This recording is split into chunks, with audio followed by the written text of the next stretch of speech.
നമ്മളിൽ പലരും രാവിലെ എഴുന്നേൽക്കുമ്പോൾ മുതൽ തിരക്ക് പിടിച്ചുള്ള ഓട്ടത്തിലാണ്. സ്കൂളിലേക്കോ ജോലിസ്ഥലത്തേക്കോ പോകുന്നതിനുള്ള തിരക്കിലായിരിക്കും എല്ലാവരും.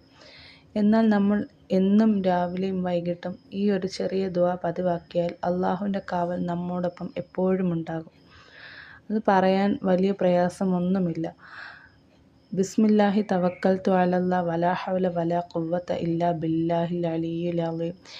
ഈ ഒരു ചെറിയ ദിക്ർ 3 തവണ രാവിലെയും വൈകിട്ടും നമ്മൾ പതിവാക്കിയാൽ അല്ലാഹുവിൻ്റെ കാവൽ നമ്മോടൊപ്പം ആ ദിവസം മുഴുവനും ഉണ്ടാകും. ഒരാപത്തും നമുക്ക് പെട്ടെന്നുണ്ടാവുകയില്ല. അതുകൊണ്ട് എല്ലാവരും ഈ ഒരു ദുആ പതിവാക്കണമെന്ന് അറിയിക്കുന്നു. അല്ലാഹുവിൻ്റെ കാവൽ നമ്മോടൊപ്പം എപ്പോഴും ഉണ്ടാകട്ടെ എന്ന് ദുആ ചെയ്യുന്നു. അസ്സലാമു അലൈക്കും വറഹ്മത്തുള്ളാഹി വബറകാതുഹു.